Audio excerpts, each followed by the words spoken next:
Hey, how's that for a blind? Got,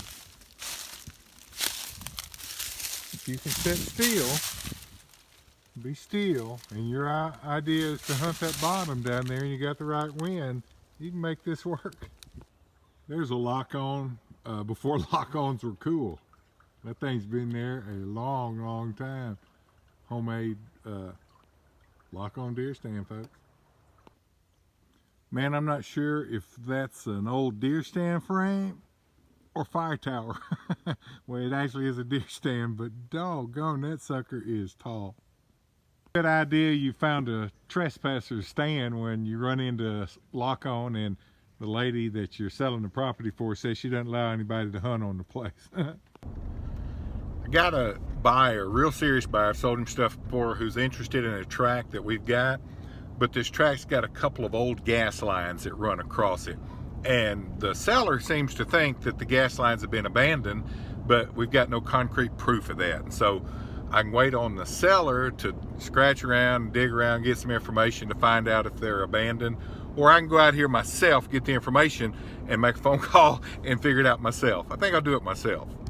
Well, it's a good thing I chose to confirm these gas lines on my own.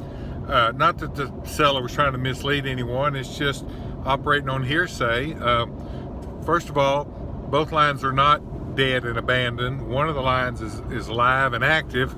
The other line is most likely dead, but not abandoned, and that's not confirmed yet. That just is coming from some sources that I have that make me feel it's probably about 90% true, but till I hear that exactly from the company confirming that, you know, I'm going to kind of keep my powder dry. So anyway, it's good to keep these things in perspective and go and confirm important stuff before you just spout it off out there, you know, to a buyer. Or you can always say, hey, the seller said, and, you know, you got egg on your face if it doesn't pan out. So confirm what you can. Hey, I walked in here to look at this long, narrow food plot these guys made on this property. It's probably 250 yards long, not very wide, and meanders its way between two hardwood draws, and I never saw a deer stand on it. And then I finally, on my way out, I saw that Millennium tripod. Cool.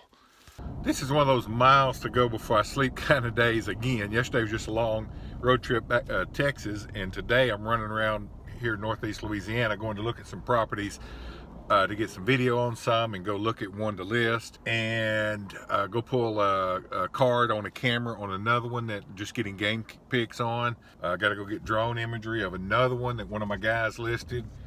So it's just a lot to do. If you're in northeast Louisiana, look for the RecLand truck. It'll be running the roads. You'll see it somewhere. It'll be a long, busy day, but get it knocked out. It's a good, pretty day, so I don't mind working.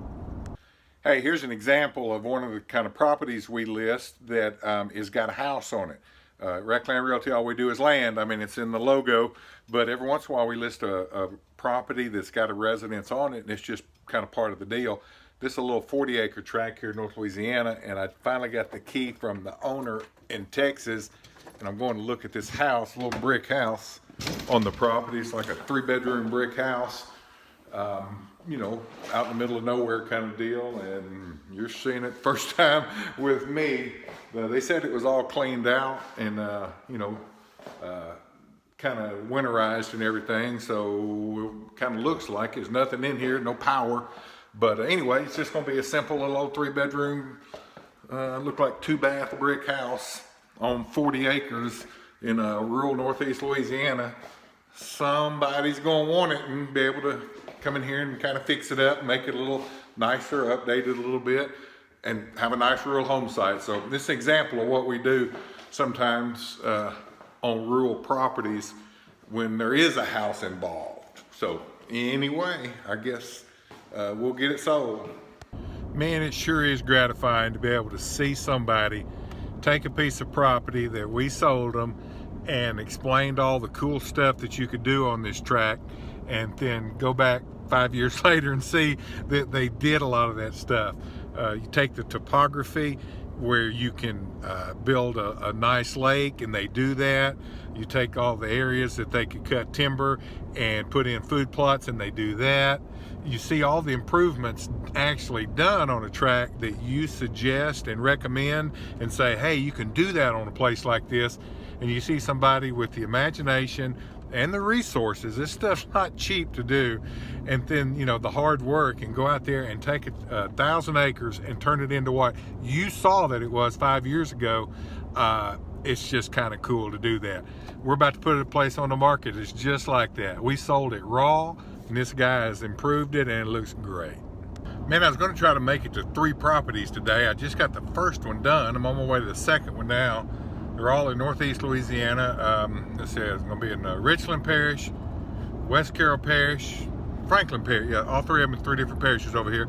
But hustling around trying to get it all done, and I'm running out of daylight fast. That first property took longer than I thought to get it walked and all the pictures and drawn and get it all figured out and understood. And the second property ought to be a little quicker, and then hopefully I can make it to Wisner while I still got some daylight. So working hard on pretty Saturday. Any of you guys out there working? Is anybody out there working but me today on this really pretty Saturday? Probably so, but I feel like I'm the only one. Anyway, we'll see if I can get it done before the sun goes down. It's a property I put a game camera out on just several weeks ago. There it is.